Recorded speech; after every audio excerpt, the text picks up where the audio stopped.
such an asshole! Hello, children. Which is from not the movie, video game, Mad Dog. Fallout 3. No, Fallout Las Vegas. Neither here nor there, doesn't matter. Anyway, welcome to Cappy.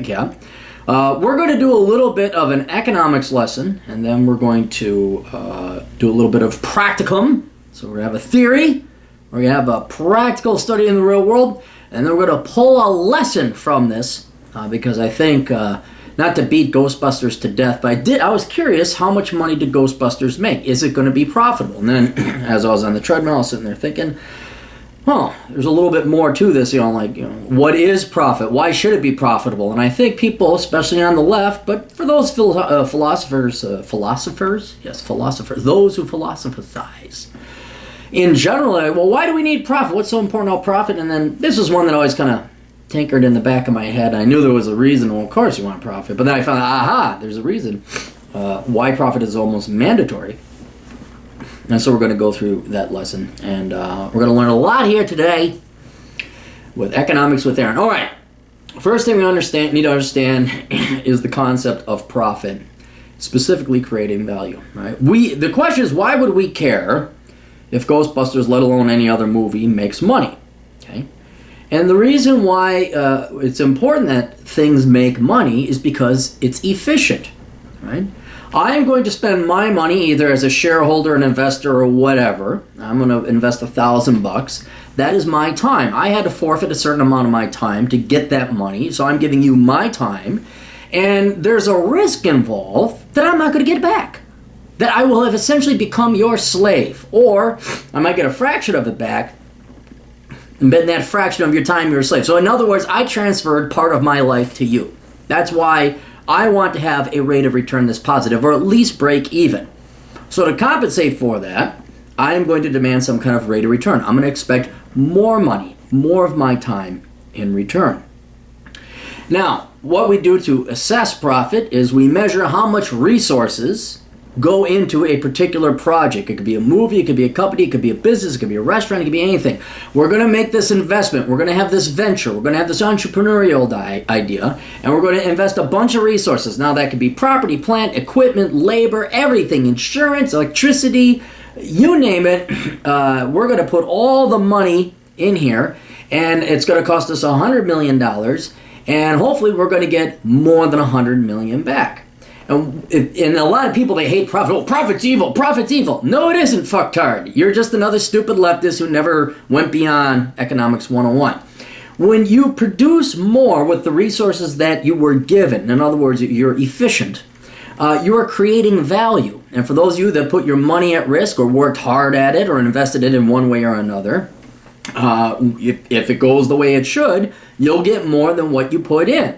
Why? Because unless you're putting a gun to people's heads, people valued what you produced more than what went into it. And this is what's great about economics. This is how genuine economic growth occurs.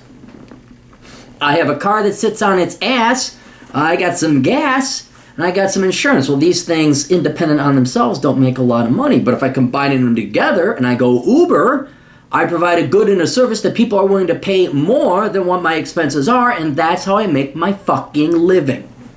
So profit is absolutely mandatory. It's absolutely a must. And profit is a good thing because you're creating value. And that value is rewarded in a free market, keep in mind, when there's price controls and government intervention. When people are allowed to say, is it worth my time in the form of money to give to this person? He made a widget. And what is the price of the widget? Okay, I'm going to give it to you. And if the price is higher than the cost, good, then that person or group of people who went in and made that widget, they get to keep the proceeds and they get to live off of it. And that is compensation for their risk, their capital, and putting their time and their life and the money on the line. Right? So this is all, that's the whole concept of economics, is to create value, create more than what the sum of the parts of the resources that went into the product, the tractors, the gas, the chemicals. You create crops that produce more than what you put into it. That is creating value, and it's rewarded in the form of profit. Now, the question is, did Ghostbusters create value? Well, so far, if I read the article here, I looked it up on the internet, pulled some figures. Right now, Ghostbusters has a box office total of $65 million. And you say, wow, that's a lot of money. Well, wait a minute. Is it efficient? Is it creating value? Or did we just, not we as a nation, but did the investors just throw away their time in the form of money to only get a fraction of it back? That'd be Sony shareholders. Well, it brings in $65 million, but it cost $144 million to produce. Right? Now, of course, it has only been out for several days. We've only had our first week, and it hasn't hit the international scene. I think it has been in the United Kingdom, Australia. So thus its global take is $65 million. And we haven't even talked about Netflix or rentals or straight to DVD or TV. So there's other sources of revenue. It's not going to be $65 million in total, but there's still a significant gap. There's about $80 million. They got to get more than double the amount of money, and that's just to break even. There's a little problem here. That's not going to break even. That's what it cost to produce. It cost another $150 million. They don't know. They're estimating around another $150 million to advertise the thing. So your total costs are $400 million, somewhere between $375 and $400 million. They got to come up with at least roughly another $340 million. If I did the math of 60, $340 million. And they don't have China. China's not allowing this movie to show. Now, I don't know what you're going to do without one of the largest, if not the largest, movie-going market out there. But this it's looking like Ghostbusters is going to be a flop. Now you watch the political people, you watch Sony, you watch the vested interests, you watch the biased people. They're spinning this as some kind of success, and we did it, and we revived the Ghostbusters legacy. Yeah, that's cute. All right, now let's talk about adults. Let's talk about numbers. Was it efficient? Did you create value?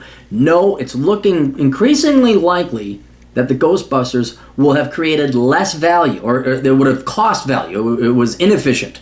It's going to produce a loss, and the people who are going to eat that loss will be the Sony shareholders. Okay?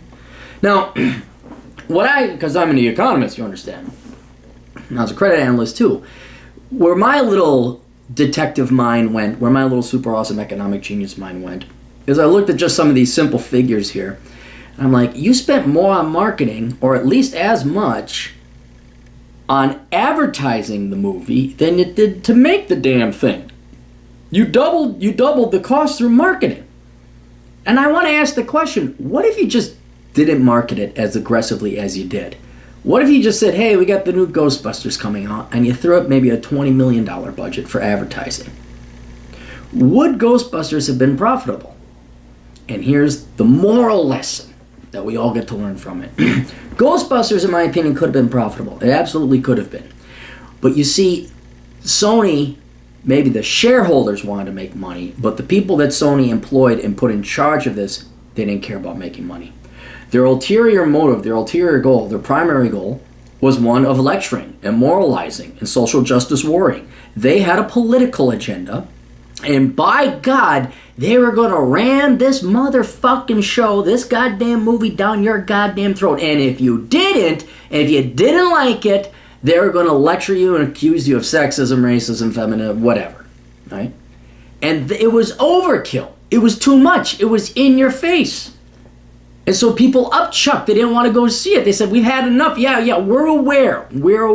Okay, NBA, yeah. Okay, Papa John's. Fuck you, I'm not buying Papa John's either. I saw you, Papa. Yeah, you think that was cool, huh? You want to just shove it? Do you you guys like the Bible thumpers? For all you people on the left, all you social justice warriors, do you like having the Bible thrown right in your face?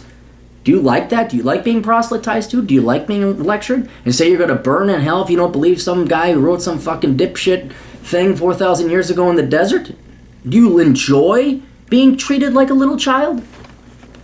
Because that's what Sony did.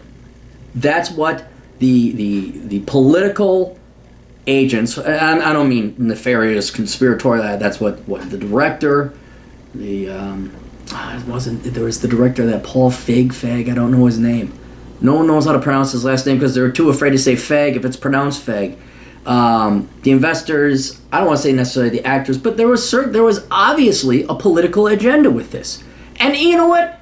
Every Hollywood movie has this political agenda. We understand you got to throw it in there. Like my favorite was in The Big Short, where Steve Cottrell had to say, they'll blame who they always do, the immigrants. I'm like, excuse me, I was like at fucking ground zero when the financial crisis. I predicted that shit. No one ever blamed it on immigrants. But see, that's coming from... So we understand. We know that's where it's going to come. But when you get in people's faces and you dare threaten them saying, you're sexist because you're not going to go see this movie, that's where you fucked up.